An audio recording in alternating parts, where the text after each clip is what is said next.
Surprise, girl, I bet you thought I had went and forgot. It's a special day tonight. The origins and history of birthdays with biblical references. Birthdays have an ancient origin stemming from magic and paganism, similar to the origins of Christmas and Halloween. This belief in spirits is the reason for many, if not all, of the traditional birthday customs that are practiced today. It was feared that evil spirits were particularly attracted to people on their birthdays. To protect them from harm, friends and family would come to be with the birthday person and bring good thoughts and wishes. Giving gifts brought even more good cheer to ward off evil spirits. This is how birthday parties began. Some scholars believe that the cake in the ancient world has association with the annual cycles. Round shapes of cakes were preferred as these represented the singular nature of life, most specifically the sun and the moon. In ancient times, people prayed over the flames of an open fire. They believed that the smoke carried their thoughts up to the gods. Scholars also say that the custom of placing candles originated because people believed that the gods lived in the skies. They thought that lit candles helped to send signals and prayers to their god so that they could be answered more effectively. The other belief that people held was when a person makes a wish while blowing out a candle, a signal or a message was received by their god and the prayers would be answered. The tradition of placing candles on a birthday cake is attributed to early Greeks, who placed lit candles on cakes to make them glow like the moon. Greeks used them to take the cake to the temple of Artemis, the goddess of moon. In present times, too, people place candles on birthday cakes and a silent wish is made before blowing out the candle. It is believed that blowing out all candles in one breath means that the wish will come true and the person will enjoy good luck in the coming year. It is a day in which celebration centers completely around the birthday person. As the recipient of gifts, parties, and well-wishing, it is difficult to believe that this seemingly innocent celebration has its origin in ancient mystic beliefs. Supermodel Naomi Campbell celebrated her 36th birthday by living it up in the world's first and only 7-star hotel and rented out all 18 floors for 3 days. Her total cost, $1.8 million. This birthday celebration lasted 72 hours, along with a star-studded guest list and her millionaire boyfriend. One single party wouldn't be enough for this party girl, so she organized a few of them in New York, Los Angeles, Las Vegas, Tokyo, and London. She paid $75,000 per guest, ensuring that they would have a great time on her 21st birthday. Saying happy birthday to friends and loved ones was society's superstitious way of protecting them from evil spirits. Birthday thumps, bumps, pinches, etc., party snappers, horns, and other noisemakers were also intended to scare off bad luck spirits. Blowing out all candles in one breath means the wish will come true and the person will enjoy good luck in the coming year. Some also smear out the name of the person before slicing the cake to bring good luck. If the cake fell while baking, it was considered to be a bad omen and signified bad luck for the person in the coming year. Other birthday traditions, such as surrounding the birthday person, singing the happy birthday song, even playing such games as pin a tail on the donkey, were all associated with warding off evil spirits and guessing the future and magic.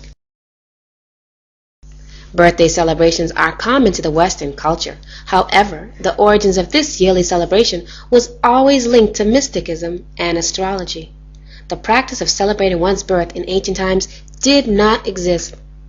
The introduction of the Egyptian calendar became linked to astrology and fortune-telling. The keeping of birthdays then was important in ancient times, essentially due to the fact that the date of one's birth was directly related to casting of a person's horoscope. In early civilization, it was believed that horoscopes of ruling monarchs, their successors, and rivals had to be cast with care, and birthday omens meticulously examined, because the prognostications of kings and those of royalty affected the entire society. Pharaohs of ancient Egypt gave feasts for their birthdays. In ancient Rome, the emperor gave huge parties in honor of their own birthday, which included parades, circuses, and gladiatorial combat. The celebration of days was so important to the average Roman citizen that the Roman calendar designated a majority of days for some form of celebration, including many birthdays of gods and famous men. The custom of celebrating one's birth was considered a pagan practice during the 1st and 2nd century AD. Because astrology was closely linked with the date of one's birth, many early church fathers rejected the notion of honoring birthdays because astrology was condemned in the Bible. After the 4th century, celebrating one's birth became a common practice due largely in part to the Romans, who, having practiced this custom for thousands of years, began to embrace Christianity. The calendar we use today is not the same calendar that the Hebrews used. Our birthday, according to the Georgian calendar, is in fact our astrology date, because it does not fall on the same date as the Hebrew calendar every year. This is proven by the simple fact that every year the Hebrew feast days do not fall on the same day according to the Georgian calendar. When we acknowledge our birthday according to the Georgian calendar, we are letting people know our astrology date and not our actual birthday. Deuteronomy chapter 18, verse 9. When thou art come into the land which Yahuwah thy Elohim giveth thee, thou shalt not learn to do after the abominations of those nations.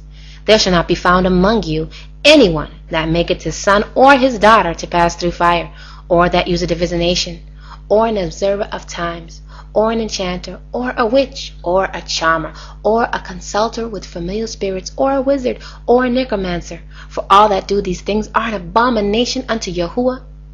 And because of these abominations, Yahuwah thy Elohim doth drive them out from before thee. Thou shalt be perfect with Yahuwah thy Elohim.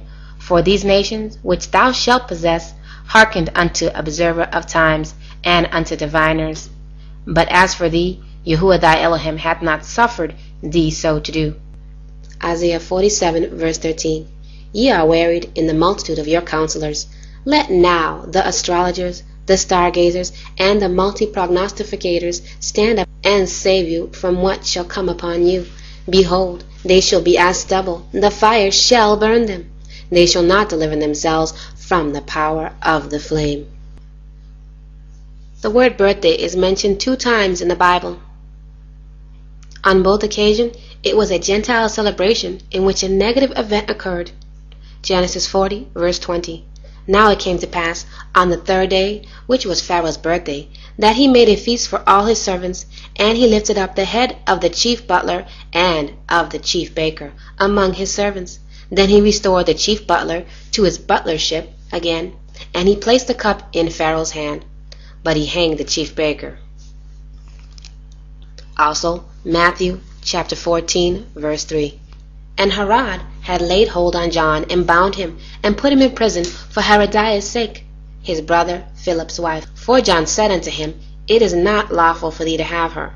But when he would have put him to death, he feared the multitude, because they counted him as a prophet. But when Herod's birthday was kept, the daughter of Herodias danced before them and pleased Herod. Whereupon he promised with an oath to give her whatsoever she would ask. And she, being before instructed of her mother, said, Give me here John the Baptist's head in a charger. And the king was sorry, nevertheless, for the oath's sake, and them which sat with him at meat, he commanded it to be given her. And he sent and beheaded John in prison. And his head was brought in a charger and given to the damsel.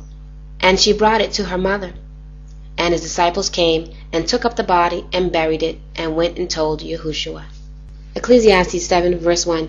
A good name is better than precious ointment, and the day of death than the day of one's birth. Jeremiah 10, verse 1. Hear ye the word which Yahuwah speaketh unto you, O house of Israel. Thus saith Yahuwah, Learn not the way of the heathen, and be not dismayed at the signs of heaven, for the heathen are dismayed at them, for the custom of the people are vain. Flavius Josephus, a 1st century Hebrew historian, says this regarding birthdays. Nay, indeed the law does not permit us to make festivals at the birth of our children. Origen of Alexandria, an early theologian of the Christian Church, wrote in 245 AD, "None of the saints who can be found who ever held a feast of banquet upon his birthday, or rejoiced on the day when his son or daughter was born." Origen also asserted that it was sinners alone and not saints who celebrated their birthdays. According to Micklock and Strong's Cyclopedia, Jews and early Christians regarded birthday celebrations as part of idolatrous worship. We do not honor the Heavenly Father by celebrating birthdays, especially that of His Son, Yahushua. It is no surprise that His birthday, and many others such as Abraham, Moses, Samuel, and John the Baptist, were not even mentioned in the Bible. It was never a custom to celebrate the birth of anyone amongst the Hebrews. It's concluded in this video that the celebration of birthdays was indeed a learned custom of the pagans, which Yahuwah forbade us to follow.